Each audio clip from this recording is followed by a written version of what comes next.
Straw Hat Goofy. Hopefully, you're a movie guy if you guys follow me anywhere. I'm also the host of the Get Ready with Straw Hat Goofy podcast.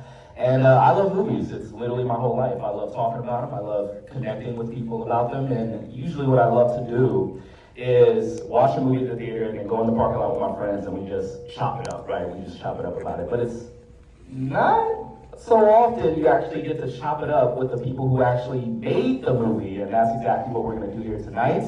We're going to do some giveaways. We're going to just have a lot of fun here tonight. So what we're about to do is introduce the makers and creators of the film. First off, director Joseph Kosinski. Come on.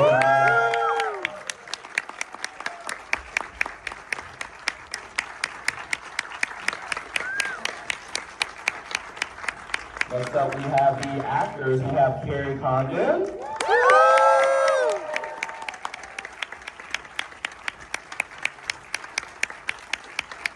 You guys know him. You love him. I'm sure a lot of you guys hope he's the next Black Panther or James Bond.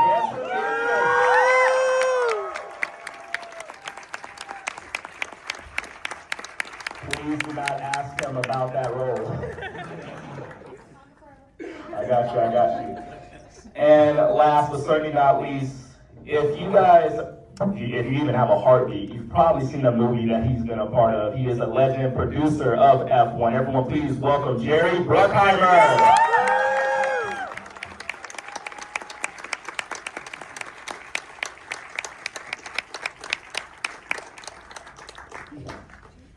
All right, now let's all take our seats, and before we get started, I just want you guys to know that once the conclusion of this Q&A is finished, make sure you stay in your seats, give everyone here a chance to leave and exit in an orderly fashion, and yeah, let's jump into it, because I have a lot of questions, because this film is amazing. It's awesome. Has anybody here seen this movie multiple times? Yes. Whoa! Wow. 14 times. 14 times? What? 14? Oh, the winner's you. I didn't know this was a competition, but you won. You won. Dang, she got two Labubu's too, so she got the cash to do it. Everyone put their hands up. That's so cool. It's great. This is my third time itself. It's not 14, but 3 is pretty good. It's not Okay, bad. I'm going for a world record. Oh, hoping to get the world record. You gotta beat me. Filmed in theaters during a year period. Oh, amazing. Thank you for coming. Fun fact, Joe was back there saying, I can't watch this movie again. You've seen it enough. But here's the thing, I feel like this year we've been kind of spoiled with the IMAX experience. I feel like a lot of audience members are starting to really find the true joy and meaning behind IMAX, what it means to experience something like this. You have Sinners, you got Avatar coming out later this year, obviously Dune was last year, but I feel like F1 is like a staple in the IMAX experience now. When we think of this, IMAX is what we think of. Can you talk to me about kind of like people experiencing this in IMAX and you shooting it and hoping that they catch on to it? And it seems from this turnout, people really are loving it. Yeah, it's amazing. When I started this project, one of the first things that Lewis Hamilton said to me is, he said, I've never had a film really capture what it feels like to be in one of these cars. And so that was the challenge that I set myself and all of us to, was to really give you guys the experience of what it's like to be in one of these incredible machines. And so we were always thinking about IMAX. This is the first film I've done where the IMAX version is full frame from start to finish. If you watch closely, Sonny's first dream is in 239, but once he wakes up, we go full IMAX and carry it all the way through. And when you go to an IMAX theater, the picture's gonna be bright, the sound is gonna be turned up to where it should be. They check all their theaters every day and monitor them to make sure they're right to spec, and then you get this beautiful, gorgeous screen. So it's an incredible way to see this film, and something that I was thinking about right from the start. A movie moment. I love whenever I'm in the theater and I get the movie moment, and you come right out of the gate with this one, with that beautiful shot on the track with the fireworks going off, and it's hardly ever when I get a shot that just makes me melt in my seat and go, and that shot did that for me. But something that I feel that's underrated in the IMAX experience is the idea of sound. And sound, I feel, I'm obsessed with sound in your films. Like I was obsessed with it in Top Gun Maverick, and just even more so here. And I have a feeling you're obsessed with sound as well. Can you speak to the importance of sound when it comes to a film such as that one? I mean, I think sound is even, it's almost like 51% sound, 49% picture when it comes to a movie. Sound carries so much emotion with it, whether it's the music or the sound effects. I had Skywalker Sound, the team up there who also worked on Top Gun Maverick. We worked for 18 months on the sound for this movie. We went to every race. We recorded what real F1 cars sound like. We had onboard mics. We mixed this movie for 7 weeks, which is a very long time to be in the final mix to get it right. But I knew Lewis Hamilton was going to be listening to this mix, and Lewis can tell, just by sound, what turn you're on a circuit. He can tell if you can hear the echo from the pit wall. Like, he is that precise. So the first time, we played a sequence for him, he showed us what we were doing wrong. And so, the bar was very high with him. And, I just have to give a lot of credit to our incredible mix team who worked tirelessly to bring this mix to life. So other than yourself, you're saying Lewis Hamilton is your toughest critic? He's a pretty, on a movie like this, he was tough, but that's why we partnered with him. That's why Jerry and I wanted him to produce this movie with us, was because we needed someone that lives and breathes this every day in order to get that authenticity. And, Lewis, beyond being an incredible driver, he really is a really creative, curious person and is really interested in film and music. So for him, it was an opportunity to learn about filmmaking, and for us, it was an opportunity to learn about his world. So it was a really beautiful marriage, between all of us to put this together. And we can totally feel as an audience just how much care that went into it, and the authenticity when it comes to sound, picture, and just kind of living with the drivers and the cars and things. We'll get more into that later, because as someone who doesn't know anything about F1 driving, I felt like I learned a lot from this film, and I feel like a lot of audience members learned that as well. And we'll get to that in a little bit, but one thing I really want to talk about is that this is clearly an underdog story. And I've been making a joke saying this is the most expensive underdog story that's ever been made. It's the biggest underdog story that's ever been made, in my opinion. And when you put those things together, something as big as this, but the story of an underdog is usually very small and grounded. Can you talk to me about balancing those two and creating an underdog story in IMAX with F1, making it as big as possible? What is the key to making that happen? I mean, I was really inspired by, like a lot of people, I learned about F1 in watching Drive to Survive during COVID. And that first season, Ferrari and Mercedes and Red Bull didn't participate. So the makers of that show had to were forced to focus on the last place teams, the guys who go out and lose every weekend. And that's what I was fascinated by. I was like, I don't want to make a movie about the guys who go out and win every weekend. I want to make a movie about the guys who lose every weekend. Like, what is that like? And that's kind of where the idea of Apex GP came from, and this idea of a team that had not only not won a race, they had never even scored a point, which means they'd never finished in the top 10, and it was getting to the point where they had to win one race to save the team. Because that to me felt like a really interesting goal. Not winning the championship, not beating Ferrari and Red Bull, but just winning one race. And that's kind of where this all started, in this notion of a veteran and a rookie driver, and the kind of the tension that comes from two different generations, two guys who seem very different on the outside, but end up finding out that they're actually very similar. To me, was interesting. Funny enough, it reminded me a lot of the plot of Cars 3. It was like Cars 3, live action, more stakes. That's the one thing I That's got. the first. I'll have to go back and watch that one. I'm telling you, I was like Lightning McQueen is Brad Pitt.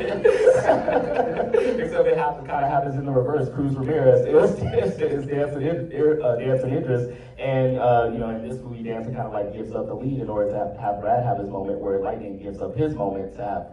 I gotta go back and watch that tonight. Double feature F1 and Cars 3. Everybody. But yeah, so I love the underdog story of this. I love the ragtag group. Again, I'm always making jokes. I'm like, this ragtag team is like the Little Giants if they grew up, got hot, got millions of dollars, and then started racing very expensive cars. So, but I want to throw this question over to Damson, right? Because when it comes to, I did some studying on you, man. Young man from Peckham. You know what I'm saying? Like, you know, you played football and rugby growing up. And you know a little thing or two about having a competitive edge and being an underdog and things of that sort. And this is your first movie, like, acting with Brad Pitt, who is just a force. And what I know about actors is that you tend to push each other, like, to get the best scene, to get the best out of each other. Now, being a competitor as you are, did your competitive edge start to come out when it came to being in a scene with Brad Pitt? Did you guys push each other in that way? No, yes. No. Now, you know what? Brad was such a giving actor, and he actually just wants you to win. So he's the type of person that as soon as you're on set, he knows, okay, how could I have Damson at equal footing with me? And he was doing that every step of the way. He was adding scenes that weren't in the script initially. We were talking about ways to beef up the character of Joshua. So yeah, it wasn't too much. It was me competing with Brad and him not competing with me. How many of those scenes, because now I'm just seeing Brad like getting in your face, and that's real, that's not acting, that's actually him getting in your face, but how many of like, do you have like a moment where Brad kind of like pushed you to be like the best that you can be? Is there one that kind of sticks out in your mind? Damn. Everyone, man, whether the scene was big or small, like just watching Brad and his process and just how much he cares, it really just motivates you to give your all. And that's what I love about this movie. Everyone brought their A game in every single category of the movie, down to whoever. And Brad was, you know, a fantastic leader for us actors, and also as a producer as well. I just learned so much from him. And the scene, I mean, he's so unpredictable. Like every take is completely different. You know, and yeah, Joe knows. Like, That's great. It was really fun watching them work together. I'm just thinking about that scene after Spa in the hallway where you really got under his skin. It was fun. Yeah. He was really gonna knock me out in that scene. I'm smiling in his face and stuff. And, you know. Listen, you have a great smile, but that was the best shit-eating grin I've ever seen. I was like, this motherfucker, get out of here. I want to punch myself. But you still have so much charisma with it, so you still made it work, so that's great. It takes a lot to do something like that, and still everybody walks out of the movie loving your character. So, you know, that's, you know, big ups to you, man, on that. Big ups to you for sure.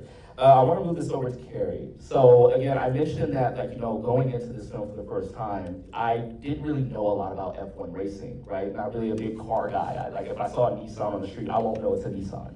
But I feel like you, as the technical director, you kind of have like a lot of the responsibility of like kind of like teaching the audience like what is happening, what is going on, teaching them a little bit about F1. As an actress, when it comes to the research of this, what was that like? Was it daunting? Did you take to it like a fish to water? Like, how did the research go on that one? I didn't know when I was making it that I was going to be explaining to the audience what was going on. You know, that's just kind of how it came out, I suppose, in the edit. I mean, maybe you knew, Joe, but I was just playing Kate, you know. I wasn't really thinking of the audience watching me or whatever. Sorry, guys. Oh, no, it's not my job to be thinking of me. So, but I did, like, obviously there was technical stuff. There was a lot of technical stuff. And I was like you, I didn't know anything about F1. I knew about cars and things like that, and I was interested in cars, but I didn't know anything about F1. So I had somebody, they sent us, they were nice enough to send us to a Grand Prix, and I had a girl, Bernie Collins, who was her real life Kate, and she explained to me stuff. But like, you have to be careful. Sometimes like you can get so much information that next thing like you don't know what you're doing anymore. You're not even acting. You're just trying to like. So she was good. Like she kind of knew, and it was like overwhelming for me. So we would baby step it in terms of like this scene. Like explain to me what the wind tunnel is. Why am I in the wind? Like what's going on? Little bits like that. Because you know I don't have to build a car, you know what I mean? Like I'm in a movie, like so there was only so far I took it, and then I was like, okay, and then I need to just be free and remember. And I read a book too, like how to build a car. That was. Did you?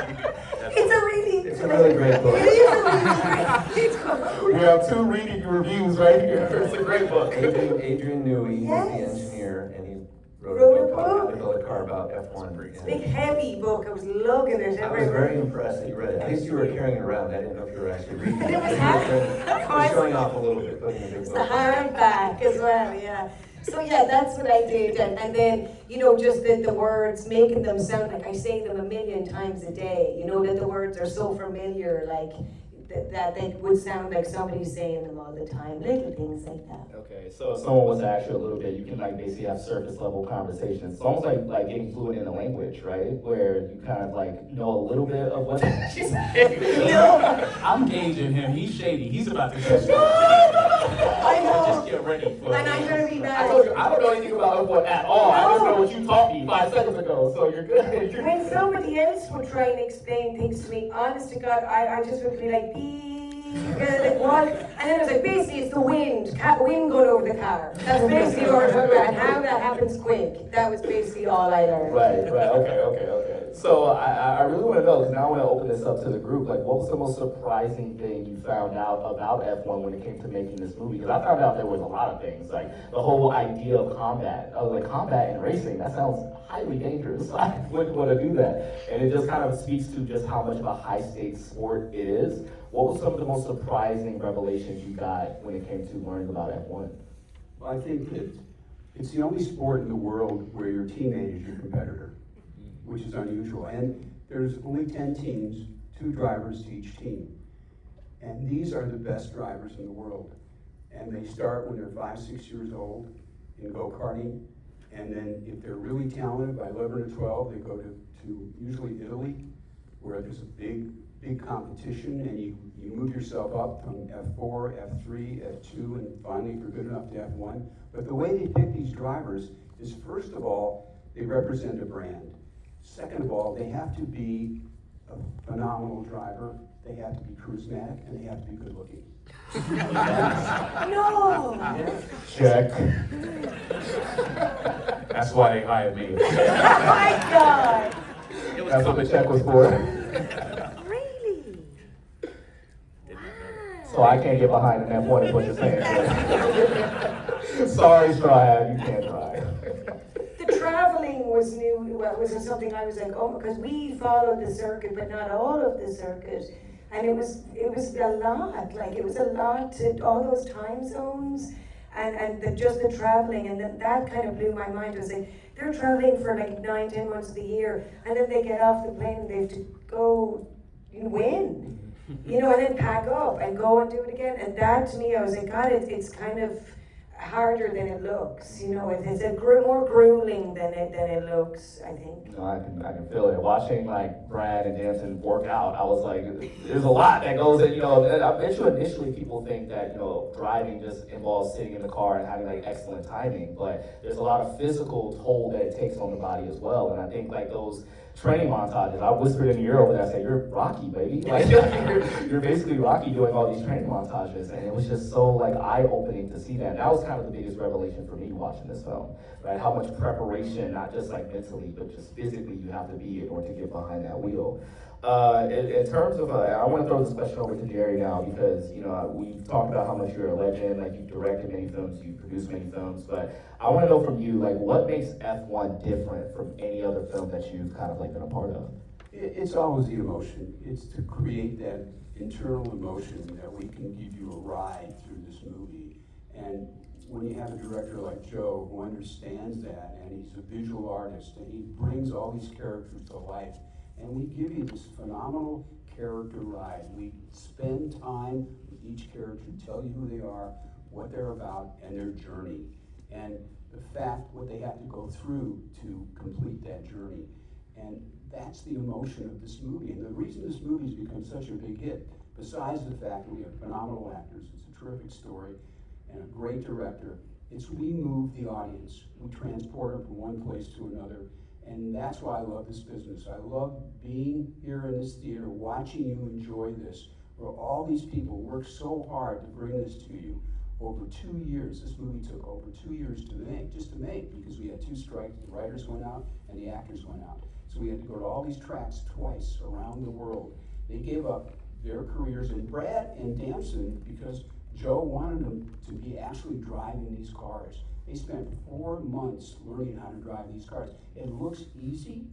Listen, the seat is molded to the body. I mean, just think about that. They are phenomenal. They're going 180 miles an hour, and when they hit those corners, they have to brake down to 50. And the person who brakes the closest to the wall is the one who usually takes the lead. And the scariest part for me as a producer was when we went to Vegas. In Vegas, there's no runoff. So when you hit those corners, if you miss those corners, you're into the wall. And these guys pulled it off. It's unbelievable what they did with the speed. And you have to act. Not only do you have to drive these cars, learn how to drive these cars, you have to actually act and remember their lines and do it over and over again. Because Joe's very particular, he wants it perfect. There's nothing in this movie that Joe didn't redo and make sure it was perfect. Yeah, if you work with Joe, you're gonna get in a vehicle. You're gonna get in a fast vehicle. And that's kind of like goes with the territory. But now I want to throw some of the Damson because I'm very interested. Getting behind the wheel of that car, learning everything. Talk to me about that process, man, because we talk about how physically grueling it is on the body. I want to know your experience with that, man. So I always kind of love fast cars just from even being young, like Porsches, M3s, GT turbos. So when I showed up, I had a bit of cockiness, like, it's gonna be a breeze. And then it wasn't. And the audition actually was in Bedford Palmer Sports in England, where I had to get in an F3000 car, it was a one-seater, and it was kind of wet that day. And that was the test to be able to be in the film. And I think we read one time, in London. And then we transitioned from F3 cars all the way up to our F2 modified cars. And me and Brad were behind the wheel for about 4 to 5 months. But throughout the 2 years of filming, we were always basically training. And if you watch the movie, it is me trying not to die. That is it's actually insane because you talk about saying your lines, but the specificity of this is to a T. Damson, say your line when you're going under that tunnel. So you're going around the track, and remember we have to go around the track and say the line at that specific place on the track. And if you don't do it good, you got to go around, do it again. And then also remember, all you see is our eyes.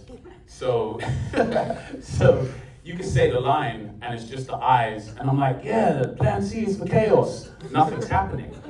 So then Joe's like, yo, you gotta do more with your eyes. So I'm like, plan C is for chaos. And then Joe's like, that was great. Like a blink was an Oscar performance. So there was just so many elements that went into driving it. But when you watch the movie, that authenticity was real, and I mean that's why I wanted to be a part of this, and that's why I got into movies, to take on different challenges and take on different tools. And now I'm basically a Formula One driver. Basically. Little quick story, and I want to tell you this, Joe, because I actually did this for your last movie, Top Gun Maverick. They invited a bunch of influencers out to Porsche, the headquarters, out in, I believe it was Torrance or something like that? In Carson, yes. And they had us drive Porsches, and they said, hey, put the pedal to the metal, go as fast as you want, don't worry about it, everything's good. And I'm thinking, I'm going the wind. I'm like, yeah, baby, put my thing. I was going so slow. Because it's scary back there, right? I'm like, one, I don't want to wreck the car. Two, the speed will kick you back and do all these things. And I'm walking out, my post was steady. I walk out and I said, let me see the camera, let me see the video. And you just see this car just going around the track, everyone's lapping me. So I know getting behind that car and going full pedal to the metal, it takes a lot. So that's why I can't be a Formula One driver. That, and I'm not handsome like Jerry says. What I also want to get into, this is, since Brad's not here, we got to give him some love. We got to throw him some love here because he's phenomenal in this movie. And a shocking fact that I read was that this is his highest grossing movie ever. Brad Pitt. Like when you think about that, it's really? This, not like this one, but it's he's had so many movies, right? And 2025 is his highest grossing movie ever. What is it like being part of that legacy of Brad and being a part of a movie that kind of gives him that milestone? Feels dope as shit. Yeah, I'm just gonna throw it out there. Feels pretty amazing. I've been a huge fan of Brad my entire life. One of my favorite movies of his is Troy, which is also close to this number, World War Z I love, Fight Club, come on man. Yeah. Oceans. every performance he just transports you, and it's just so effortlessly cool and charismatic. And I'm standing on his shoulders, and to be a part of this with him, I mean, it's the best experience in the world. Okay, I want to throw this out to everyone because, you know, I feel like we all have a Brad performance that we just hold so close, one that just kind of like sticks in our mind, changes our brain chemistry, as I like to say. Kerry, I want to start with you. But what is a Brad Pitt performance that just kind of grabbed you and didn't let you go? I'll start like with mine. I'll just say like his performance in True Romance. It's a small role, you know, he's Floyd, yes, Floyd, the burnout. It's a very small role, but like I saw that and I just wanted a whole stoner comedy with Brad Pitt off of that. Like he was just so good in it. I suppose it would be like a tie between burn after reading, because you know, to do comedy is like, that's another string to his bow. That was kind of like, oh wow, like that, you really nailed the comedy there. And then Seven. Because, you know, there's a stillness in Seven that's harder than it looks, you know what I mean? Sometimes doing less is actually a lot harder, and he's quite still in that, and I like, and naive as well, and I like that performance. Love it, love it. What about you, Joe? I was gonna say Seven. Yeah, sorry. You know what, another, I love Snatch. Ooh, yes, yes. Really cool movie. My God, Amazing. So yeah, I'll take that one. All right. Well, I have to pick Fight Club. That was really Oh, good. yeah, that's good. Somebody here had a Fight Club shirt, right? Like I could have saw Darius. Did you? Already winning. I love it. Okay, so we all got our Brad Pitt love out the way. Get out of here, Brad. But another thing that I find very interesting about this movie, because you know you hear things, and I know that this movie had a very interesting journey to finally get on screen. Like Jerry, maybe you could speak more to this since you've been seeing it from beginning to end. But I heard that Tom Cruise was once attached to this film as well. Is that true? Can I? Not true. Not true. Okay. Okay. Start there. Okay, great, awesome. Out the way, we can strike the record, excellent. But can you really talk to me about kind of like the inception of the idea, what drew you to it? Like, how did F1 get greenlit? Like, I really want to know this story, man. Well, it all started with Joe coming to me when we were finishing Top Gun Maverick. And he said, I've been watching Drive to Survive, and I've worked out this story about this last place team. And Joe had met Lewis Hamilton on Top Gun because he wanted to be one of the actors. And when Joe explained to him that we're gonna need him for 4 months, he says, I got a real job I gotta go to. So I couldn't do it. So the first thing Joe did was call Lewis and said, you know, we have this idea and would you like to meet us for lunch? So we met here in Hollywood, and Joe explained the story that he wanted to bring to the screen about F1. And we asked Lewis, would he produce it with us? And he said, sure, I'd love to. Then Joe got a hold of Brad because they almost worked together on another movie. And he said, look, we have this idea, here's the story. And Brad said, I'm in. I don't want to do it. But the one caveat is I have to drive the cars, no matter what. So once we had that, then we worked out the story with Aaron Kruger, who wrote Top Gun Maverick. And then we took it around to, what was it, 9 studios, Joe? Yeah. 9 studios, pitched the story with Brad and with all of our guys, and all of them bid on it. And Apple was the one who raised their hand and said, we want to do the movie the way you want to do it. We want these actors really to drive, we're going to do it the right way, and we're going to give you a big theatrical release. And I think we're in our 8th week, so they kept their word. They did, yeah. Yeah, so it's amazing, and that's what we have on the screen is thanks to Apple and the hard work of everybody on the stage. Oh, love it, love it. And guys, we just witnessed something incredible.